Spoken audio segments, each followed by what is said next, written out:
σημαντικά χτενίσματα για το ρεβεγιόν αλλά και για τις γιορτές από το κομμωτήριο Κωνσταντίνος. Κωνσταντίνε, εδώ βλέπουμε ένα υπέροχο χτένισμα. Για πες μας τι έχεις κάνει εδώ. Ευχαριστώ πολύ. Εδώ στη ΦΕΗ έχουμε κάνει ένα πάρα πολύ όμορφο σινιόν. Θεωρώ ότι είναι από τα πιο εορταστικά χτενίσματα, Χριστούγεννα, Πρωτοχρονιά, για το ρεβεγιόν. Θεωρείται σαν κολεξιόν για φέτος πάρα πολύ στη μόδα. Είναι ένα πολύ απλό σινιόν, αλλά έχει παράλληλα μια αρχοντιά και μια πραγματικά ανάλαφρη υφή, η οποία είναι για όλες τις ηλικίες, για μια πολύ μικρή κοπέλα έως μια κυρία πιο μεγάλης ηλικίας. Γιατί αυτό που το κάνει να ξεχωρίζει είναι η χαλαρότητα που υπάρχει και η απλότητα. Βλέπουμε τη γαριφαλιά σε ένα πάρα πολύ όμορφο χτένισμα. Έχουμε κάνει μια κατασκευή από 2 μπανάνες. Η μπανάνα θεωρείται ένα πάρα πολύ κλασικό χτένισμα. Με την παραλλαγή βέβαια αυτή που έχουμε κάνει εδώ και με τον όγκο στην κορυφή, που δημιουργούμε τον όγκο δεκαετίας 80, όπως είπα, που είναι πάρα πολύ στη μόδα για φέτος, και κλείνοντας πίσω με τις 2 μπανάνες, είναι ταυτόχρονα ένα πολύ κλασικό αλλά ένα πάρα πολύ μοντέρνο χτένισμα. Δηλαδή ένας συνδυασμός και των δύο, με πολύ ωραία λεπτή δουλειά, και μπορεί να φορεθεί επίσης και αυτό σε όλες τις ηλικίες, και πολύ ιδιαίτερα οι πιο νεανικές κοπέλες, πιο νεαρές κοπέλες, να μην τρομάζουν όταν ακούσουν μπανάνα ή κοχύλι. Η κατασκευή του χτενίσματος μπορεί να γίνει με τόσο απλό και μοντέρνο τρόπο που μπορεί να φορεθεί και όλη την ημέρα.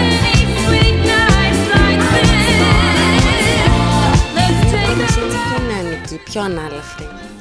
Εδώ για την Δεσποινίδα, τη Λίδα, έχουμε κάνει ένα πάρα πολύ ανάλαφρο δέσιμο. Αυτό αναφέρεται σε όλες τις κοπέλες, σε όλες τις δεσποινίδες της κυρίας που έχουν κατσαρά μαλλιά. Και όλες αυτές που έχουν κατσαρά μαλλιά, αυτό που λένε συνέχεια είναι εγώ τι να κάνω στα μαλλιά μου. Και εγώ τι να κάνω στα μαλλιά μου. Αυτή είναι μια πάρα πολύ ωραία πρόταση για τις ημέρες των εορτών. Χριστούγεννα, Πρωτοχρονιά, για το ρεβεγιόν, για ένα πάρτι, για έξω. Μπορεί να φορεθεί και αυτό επίσης σε όλες τις ηλικίες. Είναι πάρα πολύ απλό δεμένο. Έχουμε χρησιμοποιήσει 2 μπομπάρια εσωτερικά για να δώσουμε έναν όγκο στο πίσω μέρος, και έχουμε αφήσει τα μαλλιά ανάλαφρα και ανάγλυφα να πέσουν, οι μπούκλες να πέσουν από την πάνω μεριά. Το δέσιμο κάτω στην αυγή να το κάνει λίγο πιο βραδινό, που είναι τόσο και αυτό ανάλαφρο που βραδινό δεν είναι. Δηλαδή κάνουμε βραδινό αλλά βραδινό δεν είναι. Και αυτό είναι μια πολύ καλή πρόταση, όπως είπα, για όλες τις κυρίες που έχουν κατσαρά μαλλιά. Λύσεις και για πιο κοντό μαλλί. Εδώ ήθελα να δείξω ότι και στα κοντά μαλλιά έχουμε πάλι επιλογές. Δηλαδή ένα κοντό μαλλί, πολύ όμορφα χτενισμένο και για όλη την ημέρα, από το πρωί μέχρι το βράδυ, και για το ρεβεγιόν να πάει.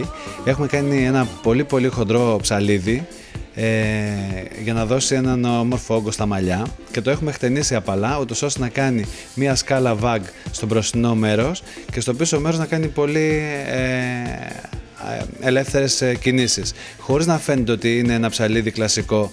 Έχει δώσει τον όγκο όπως έπρεπε και μια πολύ απλή κίνηση και απαλή κίνηση στα μαλλιά, για τα κοντά μαλλιά.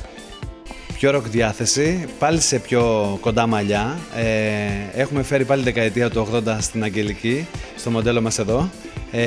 Έχουμε κάνει το στιέρα, χωρίς όμως να έχουμε κοκαλώσει τα μαλλιά, ούτως ώστε να έχουμε τη δυνατότητα μετά να τα χτενίσουμε πάρα πολύ με τη βούρτσα και να βγει αυτό το πολύ ελαφρύ σπάσιμο που υπάρχει. Είναι επίσης ένα χτένισμα για κοπέλες και κυρίες για κοντά μαλλιά. Είναι rock στυλ. Θεωρώ ότι με το ντύσιμο που θα έχουν, το ανάλογο μακιγιάζ και ένα χτένισμα τόσο πολύ απλό, θα κάνουν τη διαφορά και στο ρεβεγιόν και στην έξοδο. Χτένισμα της Μέρης. Έχουμε δώσει εδώ μία νότα πάρα πολύ μοντέρνα. Έχουμε κάνει 2 γαλλικές από την κάθε πλευρά, δεξιά και αριστερά στο κεφάλι, και έχουμε αφήσει τον εσωτερικό όγκο των μαλλιών, δουλεύοντάς το με το ψαλίδι για να δημιουργήσουμε πάλι αυτή την κίνηση. Θεωρώ ότι είναι από τα πιο extreme κεφάλια. Θεωρείται ένα χτένισμα υπερβολικά μοντέρνο. Θα ήθελα να είναι για όλες αυτές τις κοπέλες που θέλουν να δοκιμάσουν κάτι πολύ έντονο και πολύ ξεχωριστό. Είναι ένα χτένισμα για το σπίτι, για το ρεβεγιόν, είναι ένα χτένισμα για το κλαμπ, είναι για το μπαρ, και γιατί όχι για μια βόλτα για καφέ. κάνοντας τη διαφορά στην πόλη.